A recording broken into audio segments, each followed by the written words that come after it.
we're glad to have you guys in this great space. We are your hosts. Mandy, Mandy. Candace. I'm Brandon. Thank you guys all for liking, sharing, subscribing, getting the videos out there on a daily, monthly, weekly basis. We appreciate your love and support. Indeed, The indeed. verse of the day is Luke 10, okay. verse 27. He answered, love the Lord your God with all your heart, and with all your soul, and with all your strength, and with all your mind, and love your neighbor as yourself. All right. Very, very good and appropriate verse for what we're going to go into today. Mm-hmm. And if you were here 2 weeks ago, Yeah. Sorry. We're doing okay, parables. yeah, we're going we're delving into the parables, an earthly story with a godly and heavenly meaning. Message. Yeah. We have done the sower and the seed, and now we're moving on to another parable. Probably the Yeah. most famous one of them all. And this time we're gonna be venturing into the book of Luke, Chapter 10. Luke and chapter we're 10. gonna be starting at You're starting from 30. verse 30? That's what I was thinking. Or Yeah, 25. 30. Okay, yeah. It starts We're there. doing the parable of the Good Samaritan. Yes, sir. I think everybody is supposed to know The parable of the the Good parable of the Good Samaritan. Samaritan. Like Yeah. there's You're plenty of supposed to know that. there's plenty of parables in the Bible, but this one was like Universally. the parable, like the first one. You'd probably one of the first Bible stories The Good apart from the Samaritan. creation story and Noah and the ark. Ooh, Yeah. and the prodigal son. That was Yeah. pretty popular as Yeah, that well. one is popular as well. The Good Samaritan is pretty much one that everybody knows. Yeah, top 5. Top 5, top 5. Yeah, we're gonna delve into it. Yep. Parable of the Good Samaritan, Luke 10, verse Verse is 30 30 to on 37. to 37. So, Alright. yeah, backstory before we start. Okay. It was basically someone had stood up and asked Jesus when he was giving one of his many sermons. I think he was a teacher. Someone had stood up and asked Jesus what he should do to inherit eternal life. Okay. And our verse of the day was one of the things that he had told him: love the Lord your God with all your heart, all your soul, all your strength, Yeah. and love your neighbor as yourself. Yeah. And he told him, do this and you will live. And then his follow-up question was, who is my neighbor? And that's how we got into The the Good story Samaritan. of the Good Samaritan. Yeah. All A right. Netflix movie coming to you now. Oh, okay. All right. So Written and directed by Brandon Ramsey. Of course, of course, of course. I'll read us through. Yes. You Oh, yeah, can go read. follow along. I'm reading from the NIV to help you get around these thous and days. So it reads thus: Luke 10 verses 30 to 37. In reply, Jesus said, a man was going down from Jerusalem to Jericho when he was attacked by robbers. They stripped him of his clothes, beat him, and went away, leaving him half dead.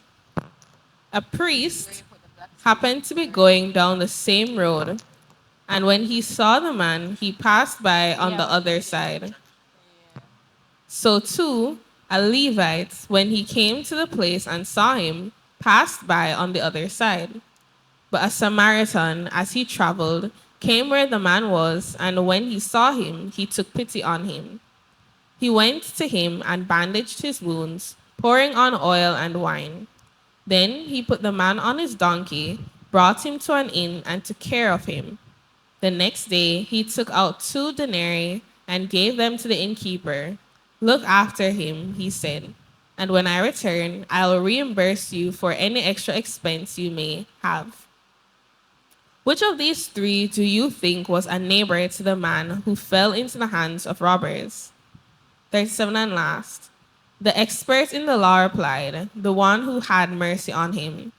Jesus told him, "Go and do likewise." Here endeth a portion of God's holy word. Thanks be to Thanks God. be to God. All right. So the Good Samaritan story, as Mandy said, well, in the Bible says when Jesus asks, "Who is your neighbor?" And I think for context, what was made known in the Bible was Samaria. What was it? Was it Jerusalem? Yeah. They weren't the nicest friends. Yeah. No, they weren't. Yeah, I think there was that racism going on. No, it's not so much. I think it stems all the way back to Jacob and Esau days.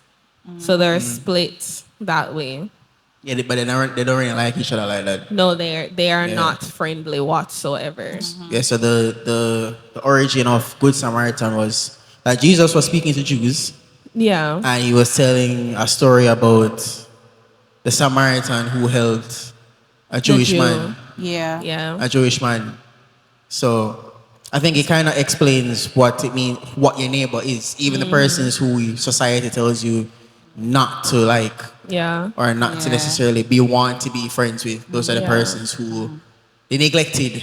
We Yeah. can say I think even destitute. the title, the Good Samaritan, is almost like I don't know, it's a paradox. Could be That's because a paradox. yeah, It's it almost could a paradox because as far as the Jews were concerned, there's No nothing good. good, Good about about Samaritan. Samaria. Yeah. Samaria. So the title itself, the Good Samaritan, yeah, it's a paradox. It's not something that was very heard of or admitted to very easily by the Jewish community. yeah, And it's really intentional because he could have said any other set of people. He could have used any Yeah. two people. yeah. But he was intentional with this because he really wanted to convey that message saying that the person that you think you should hate or the person where you have deep hatred for is still Yeah. your neighbor at the end of the day. Yeah, and I think even more so when you read on it, it wasn't just one person that passed by. It was three persons that passed by. There was a rabbi or a priest, and there was Yeah. also a Levite. yeah, And both of which are very important persons in the Jewish community. You know, the priest, he's like the main religious leader, and then the Levites, when you check it back, they didn't have a physical inheritance in Canaan. They themselves were pretty much an offering to God. Yeah. So all of the priests would come from the tribe of Levi. And so they were pretty high up in the religious order as well. yeah, But even when the priest and the Levites saw their fellow man in his own state, they crossed over on the other side and didn't help. Cross. yeah. And those are the persons who you thought who knew the law, knew what was right to do. And that goes to show Yeah. that even almost in a sense to me, it gives me the message that really and truly who you should be paying attention to is not necessarily your religious leaders. While they can be good guides, you should be looking to Christ and Christ Yeah. only. Because as human beings, we do fall. We do tend to fall prey to our own habits and our own ideas and our own thoughts. Yeah, Right? So that tells me that you should be looking heavenward when it comes to your example, when it comes to who you look to as your guide on this Christian path. Because Yeah. a lot of times religious leaders do tend to fall into scandal, and it's even more of a scandal because you're supposed to be this morally upright person. But seeing the two, yeah, seeing the priest and the and Levites and clear, what loud they and did. Yeah, seeing the priests and the Levites and what they did, that's the message I get from that. That's the understanding I get from that. Not so much that, oh, they were expected to be neighbors, but it just helps me to remember that they are still human. And even though they are your religious leaders, you really should be looking to God and Jesus Yeah. as your example. But I think another reason why Jesus used those as examples, because they're supposed to be the example. Even though you said as religious leaders. What did you just say? Yeah. What did she just say? Anyways, yeah, moving It's on. okay. No, you made a point that stuck with me there. So many times, there's a lot of persons in church who are finding it hard to draw that line Yeah. between having someone as a spiritual guide and idolizing them. Yeah. Because I remember growing up so many times, my mother had this one saying, and I never understood until I was fairly older, when she used to say, "Woe be unto the shepherd that leads the sheep Astray. astray." Yes. And I thought of it in the literal sense. But then, of course, after reading the Bible and knowing God for yourself, it's basically saying The Bible has a judgment. verse related to that. Yeah. Yeah. Yes, verse related to that. Judgment for that person who is representing Christ, Who's yeah. Who's supposed to be, who but is not doing it supposed right. to be guiding his flock, and instead of guiding them the godly way, he's actually not. He's doing the opposite. Yeah.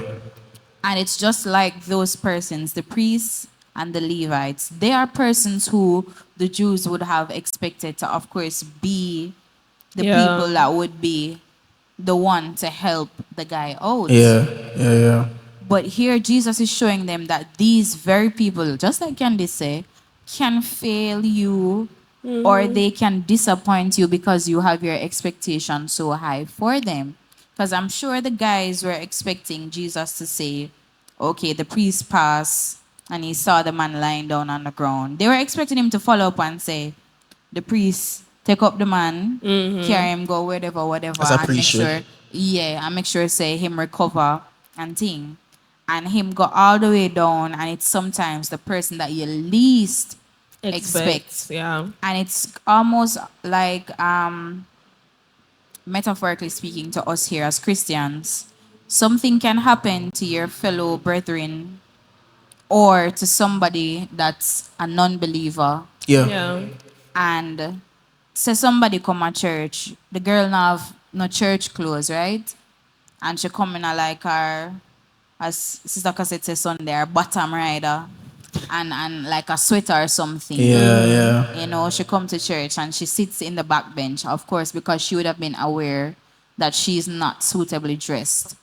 And instead of us as Christians, I'm just giving an example here, instead of us as Christians here offering, you know, Some clothes. some clothes or not even clothes or just coming up to her and being warm, welcoming her into the sanctuary, we show her the face, we skin up her face, we turn to somebody else and we're gossiping about this person. And What's that one there? Yeah, that's what they're. That's what them sound like. Fly. yeah, we're gossiping about this person and they're right there needing our help. Yeah. And instead of helping them, we help them down. Yeah. Or we yeah. just I'll walk past them. Yeah, left church, I could have shake her hand and say, welcome, welcome to service. You know, service keep every Sunday, whatever. And you walk out the door and you just gear her one over. And you that gone, jump in your feet and you gone home, go and cook Sunday dinner. So these are things, this story not just speaks to how outsiders help people, it also can speak to how we as Christians are supposed to help people, because so many Yeah. times we allow our status or our label to be condescending. We allow it to get to our head, and in turn we turn out to be condescending to people, speaking down on them, looking down on them, not thinking Yeah. that they're worthy of our assistance, not thinking that it's necessary to speak to them or help them. But I think also the interesting part about the story, but I just remember is that if I remember clearly, I think it was the Jews that didn't like the Samaritans, not the Samaritans didn't like the Jews. Was Was it? it I think both it was ways? both ways. Yeah. Was it both ways? I think it was Yeah. both ways. We'll we'll put the thing We'll on the screen. clarify that. It will Yeah. clarify. But what came to my mind was that the Samaritan didn't have to help the Jew. No, No, he he did didn't. not. He could have done. Based on what the Jews have always said to them every Yeah. time, he didn't have to help the Jew. And I just say it's the persons who are least likely to help you. And I remember, you know those Darman videos? Those Cheers. Darman, yeah, those stock, Yeah. I call them stock YouTube videos. The I Jay saw- Shetties.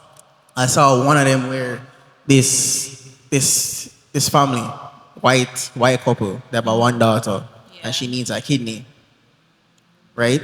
So they're going to the clinic, and there's this dark skinned Indian guy. He looks kind of dirty, doesn't look that clean, and he sits there. He's at the end of the bench, and they sit near him, and then she moves her husband and the child away from him. So they call the family into the doctor's office, and they're like, all right, so for your procedure, we're going to start the procedure, and we're going to talk about this, but I want to meet a donor. Lo and behold, it was the dark-skinned Indian man walking, dust off him clothes and say, yes, I'm the donor. And she looked upon the man and she couldn't believe. And in my mind, to be honest, I say, you see, you and your daughter. Knock, you get knocked off. Yeah, but we don't know the rest of the story, but it's like the same thing in the Samaritan that if persons can, as I said, the label, look past the label, look past what society may say the person is and go out and help. Regardless of that, I think that's what Jesus means about love thy neighbor as yourself. Yeah, and the Samaritan went above and beyond. Yeah, because Yeah. he could have. He not only helped him then, he brought him to a place where he could get more help and paid and said, listen, I'm gonna go and come back. Whatever more money I spend, I'll put on it and reimburse you. Yeah. So he went above and beyond the call of service because him stopping and looking at the man and tending to him in the first place is already above and beyond. But then to carry him to an inn and then say, whatever you spend more, I'll come back and reimburse you is even more far beyond the call of service. Yeah. So in this case, the Samaritan, to me, it was, you know, people who say like, oh, I don't see color and stuff like that. That was what I was understanding from the Samaritan. It didn't Yeah. matter who this person was to him. It was a person in need, and he assisted as best as he could then, brought him to who could assist him better than he can. could, yeah. And still stayed to support the man afterwards. Because we don't know who the innkeeper was. Yeah. We don't know the status of the innkeeper, but he brought him to who could assist him better at his point of need and said, I'm going to come back and continue to support this person financially. Yeah. So the Samaritan to me did far more than was expected of him, and that's what we are called to do. If you know you can't help, say for instance, the priest and the Levite never have no medical background, so them decide, say, boy, I can't help you, know. So they stepped on the other side and they continued because they couldn't help. But just because you can't help that person then doesn't mean you can't help get them to who can help them. Yeah. Yeah. Yeah. So it's not an excuse now for you to say that you can't help or Can't you help don't know somebody. how to help.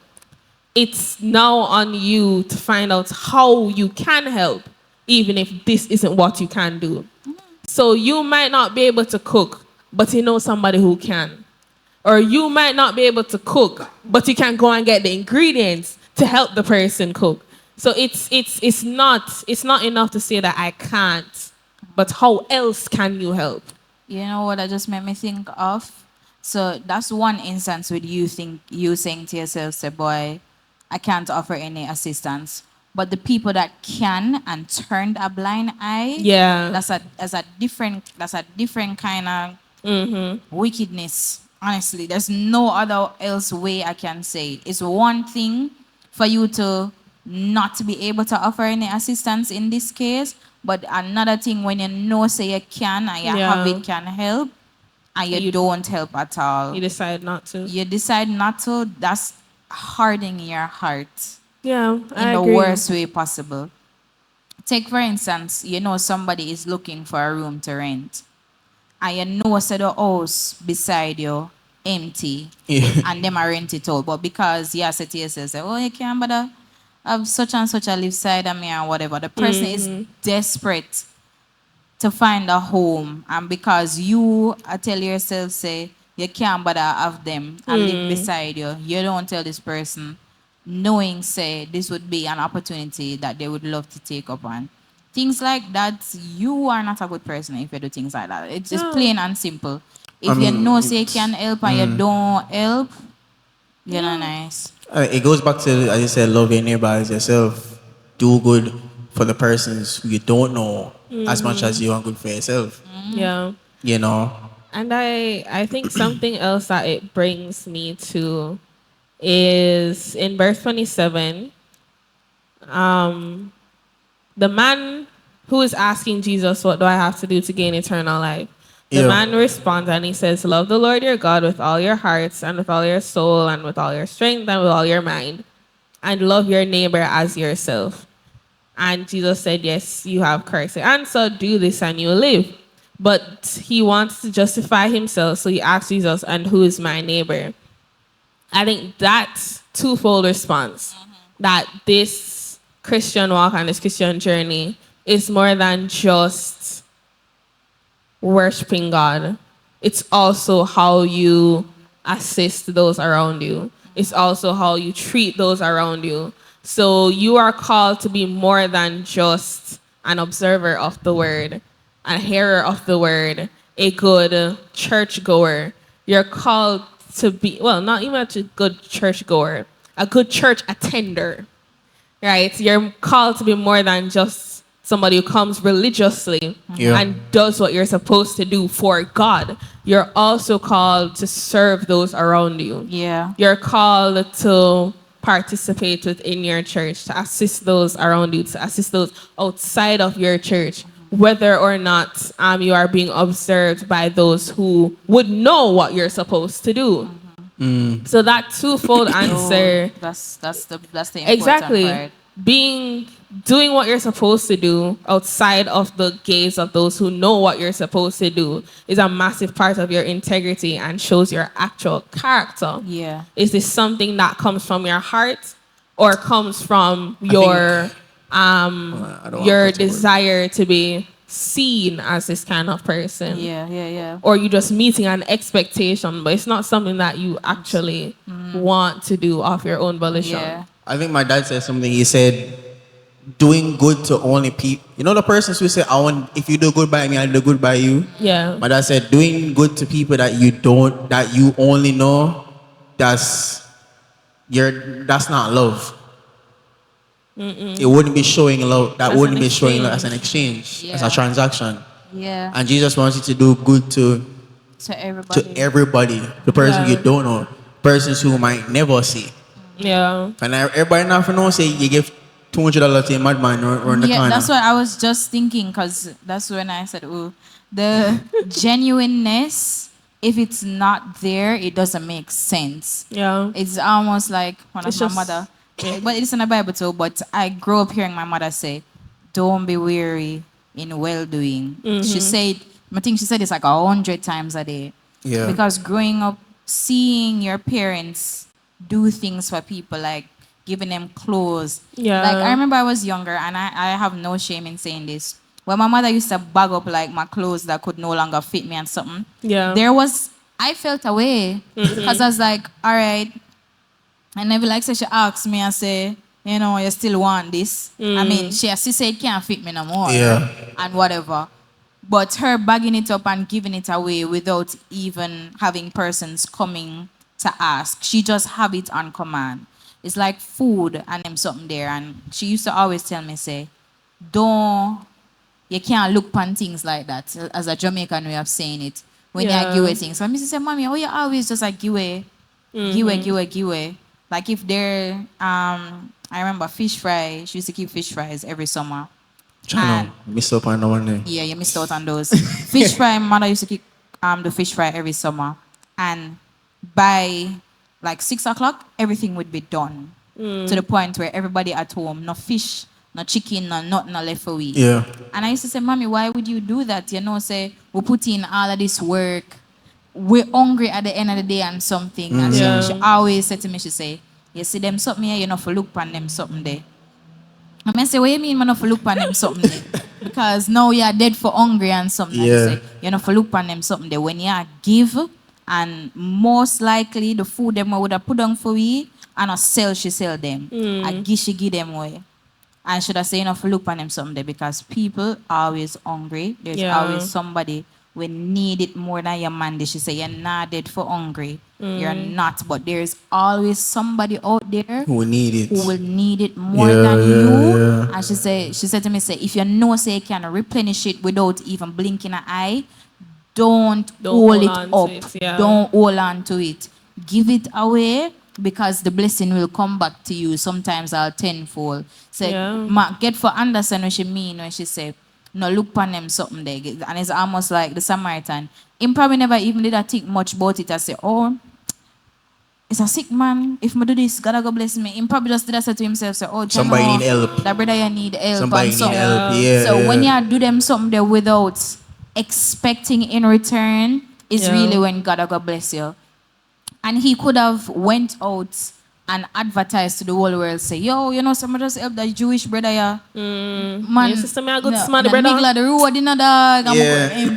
Dog did a bite him up and something, you know. Man, they sprawl out in the road, Sprawl out brethren. on the road, you know, and something. He could have went out and advertised it, but just like what the Bible says, when you give your right hand enough know where your left hand fair do, Yeah. it doesn't apply to just giving, it applies to just doing Yeah. things in general. Doing the If right you're- things. Yeah, if Yeah. you're doing good, you don't need the You don't validation need an of audience. everybody else. You don't need to shout it from the mountaintop, say, you did help that brother here when him did hungry, or you did help that sister here when Yeah. she never have no clothes. Yeah. Nobody needs to know. God knows, and that's more than enough. Yeah, because even while you were talking about giving, there's this saying, you know, closed mouths don't get fed. But I was even thinking that closed hands, you don't receive anything when your hand is closed. You can't hold anything. So while you're there holding on to what is that you have, Yeah. you don't know that something even better is waiting to be placed in your hand if you just let go Off of that what what it you're is that you're holding on to. Yeah. And it's the whole story of the Good Samaritan. It's such a good reminder of what we are supposed to be doing. And I can probably imagine thinking that the priest and the Levite probably thought nobody was watching. No, but you know why you say that? Because back then they used to pray in public. Yeah. And they used to go on bad when they ma fast. Yeah. And used to do beer. Yeah. So they yeah. did a lot when they were in public, and it goes to show that some persons think that being legalistic is really it, just following the routine, following the tradition, doing what is expected of you is enough. When really and truly it's a heart change. We talked about the sower and the seed and the condition of your heart. Brandon, please. I was supposed to do this one thing. We talked about the condition of your heart and the type of ground that your heart is, that the seed has fallen onto. We talked about those that which sprung up very quickly, and these persons are excited and they're doing what they're supposed to do. But when a real character defining situation is placed before them, they are upset Can I and spoon? they become disillusioned with the word and their relationship. Exactly. Yes. So being legalistic, knowing the Bible word for word is not as important as actually following Doing. the Bible and doing more and understanding that you are never at the top of this religion. You're never at the top of your relationship with Christ. You never know it all. You will and should forever remain humble. And I think that's sometimes what happens to persons when they're in this relationship with Christ for a very long time. You think you've mastered it. Yeah. And so nobody can come and really tell you what to do, tell you that this is expected. And how come you never do that? What do you mean, how come you never do it? Why? Who are you to criticize me with what I'm doing with Christ? Yes. Yes. So I think sometimes I'm going to take the priest and the Levite based on their supposed longevity of relationship rather than their seniority in the Jewish religion. The longevity of a relationship, whether it be with Christ or outside of Christ, tends to come with a feeling of complacency. After a while, you think you know it all. After a while, you don't think you have to put out as much effort to get it done and to continue the relationship. And unfortunately, that tends to come with gradual lukewarmness because you don't think you have to do as much. So the fire isn't burning as much, and then you fall into routine and tradition and legalism. And so it's a cautionary tale more than it is just an advice for me as to who is your neighbor and what you should do. Don't be like the priests and the Levites who might think that they know it all and no longer have to do these other probably unseen tasks that are very important to this relationship. I think it just click, you know. Okay. Like Candace was saying, I think it just click.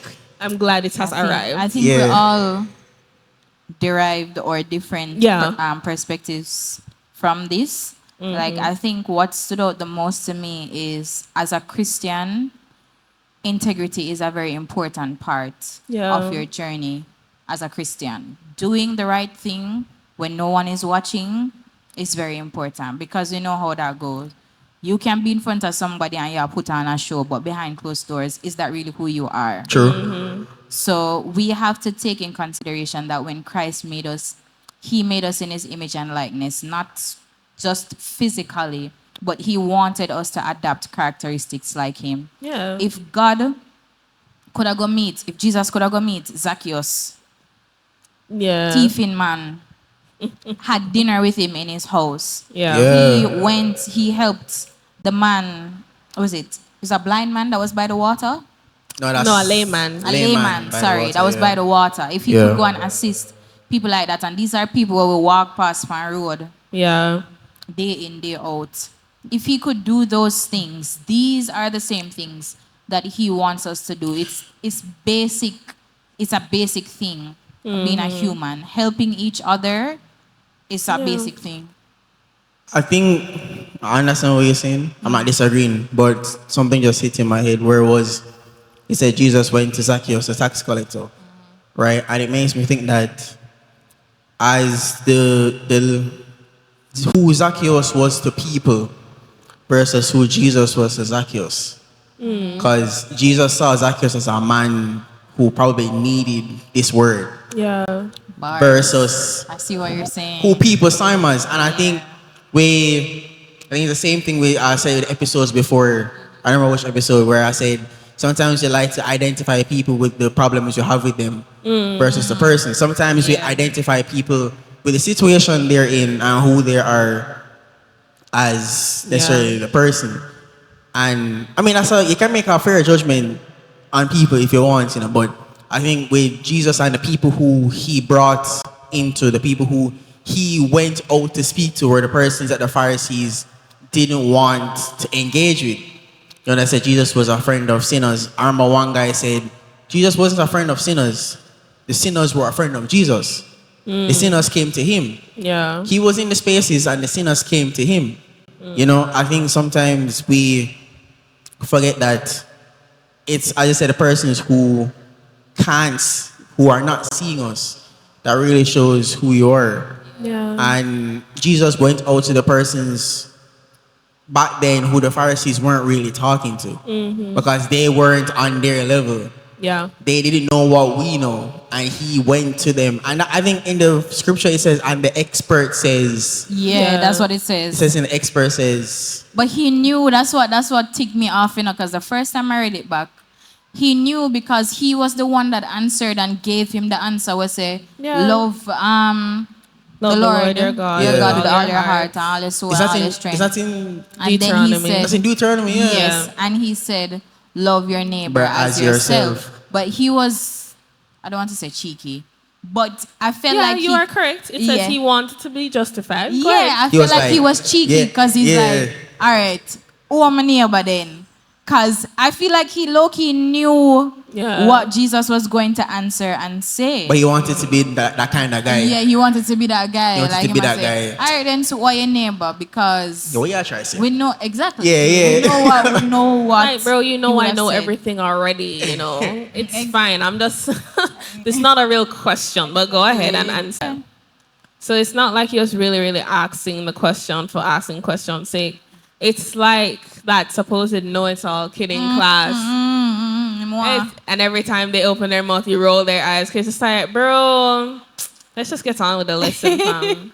Yeah. Right. And I think that's, with that example, he probably I don't know, how I'm looking at it is that if you know it, why aren't you doing it? And that's why James said, don't be a hearer of the word, but like Be a doer doer of the word. If Yeah. you know it, why don't you do it? And if you're not doing it, then you have You're moving mad. you're moving mad, bro. That's literally the only answer. You have a to heart it. problem. You're moving mad. You're an issue. And you need to get that sorted out. Yeah. So, yeah. So that's another parable, the Good Samaritan. Let us know your thoughts in the comment section. Type it in the comments. We will respond to your comments if you guys send them. Yes, we'll try more. We'll try We'll do our better best. to respond to your comments as best as we can. All right. Thank you guys all for watching this great space. Jesus Christ, the way, the truth, and the life. Get to know him today. And if you don't know him, You're moving mad. you're moving mad, bruv. Thank you guys all for watching this grace space. Bye. Bye.